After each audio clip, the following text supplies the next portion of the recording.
Sir, your lecture, after hearing a lecture, our misbelief about Islam and Muslims vanished today.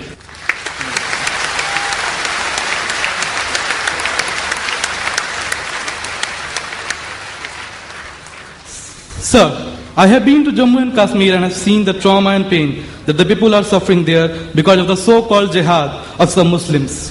Sir, my question is that does Islam support such activities? If no, then what actually the word jihad means?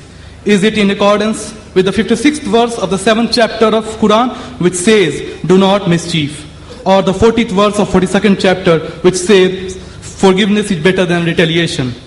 Or the 32nd verse of the 5th chapter which states, if anyone killed a person, he kills the mankind. Sir, I have one more question in the same context, and it is that does Islam teaches to give priority to the religion, that is dharma or mazhab, before the country or motherland, that is matribhumi or Qaum? Thanks a lot. The brother asked two very good questions. The first question is regarding concept of jihad.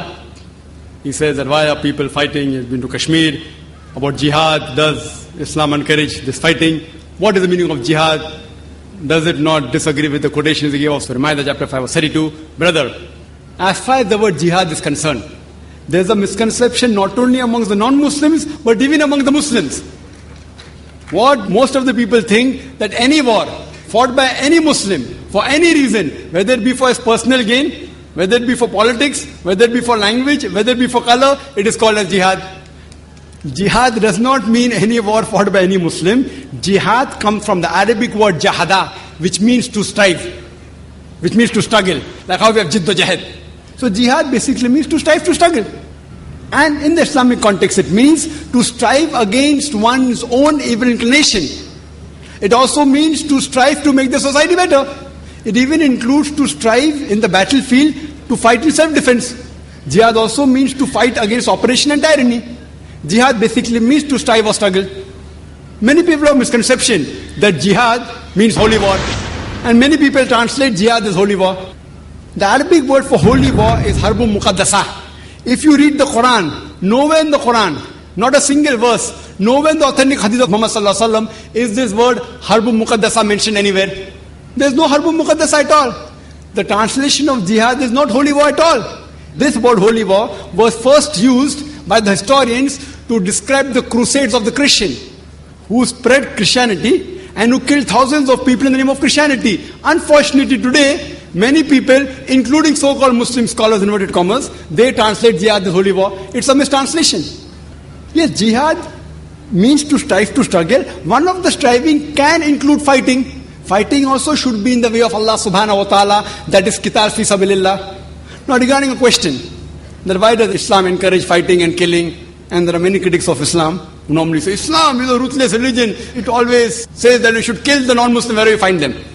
Many critics, including the critic of India, Arun Shuri, and he writes in his book, The World of Fatwa, he quotes Surah Tawbah, chapter number 9, verse number 5, and says that the Quran says, wherever you find a kafir, into bracket Hindu, that you kill them.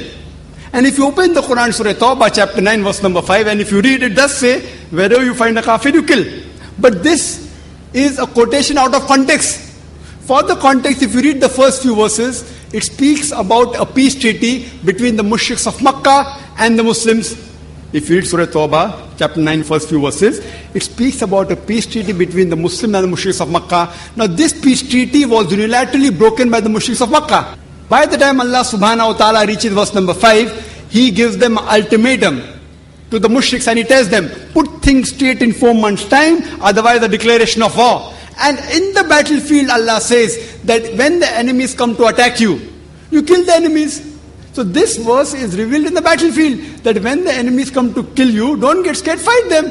But naturally, any army general today, to boost up the morale of his soldiers, he will say that when the enemies come, kill them. He will not say that just be quiet.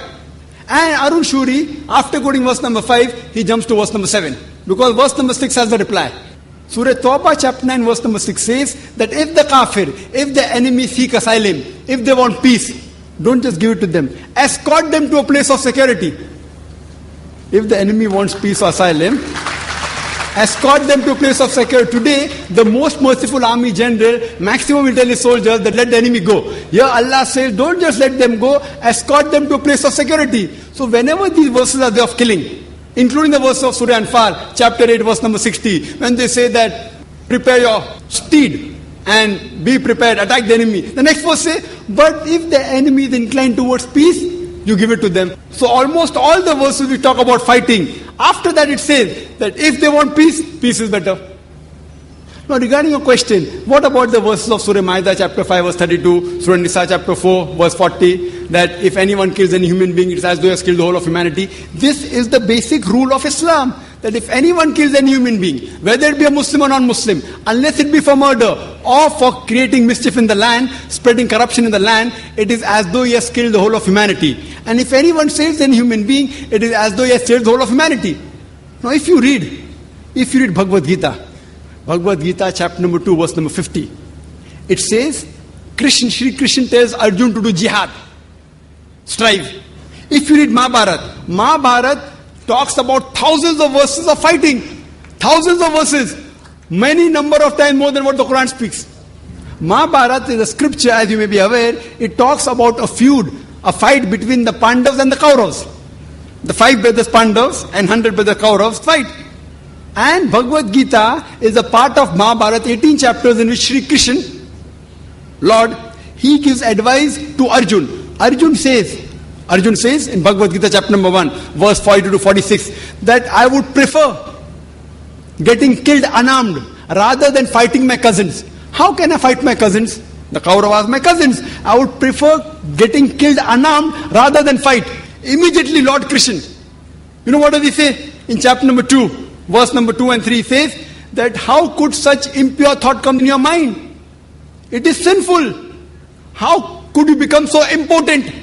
How could your heart become so weak? So Lord Krishna says such thoughts are impotent. They are impure. They are sinful. It will prevent you from going to the heavenly planets, going to Jannah. After that, Bhagavad Gita, chapter number 2, verse number 31-33 says, he says, Lord Krishna, he says to Arjun, that it is the duty of a Kshatriya to fight. If he does not fight, he shall not go to heaven. And if you do not fight, you are doing a sin. So if you analyze in Bhagavad Gita, Krishna says that you have to fight. Imagine if I take verses of Bhagavad Gita and say that Lord Krishna tells Arjun that you have to kill your relatives. If I quote out of context, it will be devilish. But in context, it is Lord Krishna says that if you have to fight against falsehood, for the truth, you can fight against anyone, even if it be your relatives. So now in context, it makes sense that if you have to fight for justice, even if it be against your relatives, there's no problem. So that is the message of Bhagavad Gita and Mahabharata, fighting truth against falsehood. The moment I tell a Hindu about Mahabharata and Bhagavad Gita, he has the knowledge. He says, no, but Mahabharata and Bhagavad Gita is a fight between truth and falsehood. That is the same thing what's mentioned in the Quran. So moment I quote to you Bhagavad Gita, Mahabharata, you understand the Quran better. And furthermore, many people say, oh, this Quran talking about jihadis. If you do jihad, if you die, you go to Jannah. Many critics, including Arun Shuri, quote, and they quote the even hadith of Sahih Bukhari, volume number 4, in the book of Jihad, chapter number 2, hadith 46. It says that a mujahid is a person who strives in the way of Allah subhanahu wa ta'ala. And Allah alone knows who strives. And further a prophet said that if a mujahid dies in the battlefield, he shall go to Jannah, he will get paradise. But if he returns back, if he does not die, he will return back with the booty of war. This hadith and several verses of the Quran are quoted by the critics of Islam. I wonder how could the Hindu critics quote these things? Haven't they read the Bhagavad Gita? Haven't they read the Mahabharata? Even Shri Krishna, he mentioned in Bhagavad Gita, chapter number 2, verse number 37, O Arjun, O son of Kunti, rise up and fight. Even if you're killed, no problem, you will go to heaven. And if you return back successfully, you will get the good riches of this earthly world. Same thing as the hadith. So when Krishna says to Arjun that fight, if you are killed, no problem, you will go to heaven. If you return back successful, you will get the riches of the world. That is the same thing what Sahih Bukhari says, what the Quran says. So therefore you should understand each other better by reading the scripture. So Islam allows fighting as a last resort, in self-defense or to fight against oppression, otherwise no. And jihad means to strive, to struggle. Now coming to your second question, which is more important? Which is more important, following the rules of the country or following the mazhab, the deen? It is like you asking me, who do I belong to first? Do I belong to my father or my mother first? Brother, as far as following the rules of the country and following the rules of deen, Almighty God is concerned, Almighty God is our creator. He is more superior to us. Following the rules of deen is more important for us than any other rule laid down by father, mother, or any country. But I am an Indian. I know there's not a single law in the Indian constitution which prevents any Muslim in India to follow Islam. In fact, India is one of the few countries which is mentioned in the constitution that it is the right, it's the birthright of every citizen of India to preach, practice his religion. That's what I'm doing. There is not a single law in India which prevents me from doing something which is farz or compels me for doing something which is haram. There is no law. I can offer 5 times salah if I want. If I don't want, I can't offer. There is not a single law in the Indian constitution which prevents me from becoming a good Muslim. Therefore, as far as I am concerned, I am a very practicing Muslim, alhamdulillah, and also practicing Indian. And if by definition, by geographical definition, an Indian geographically is called Hindu. So if Hindu means a geographical definition, I am a Hindu living in India and I am a practicing Muslim.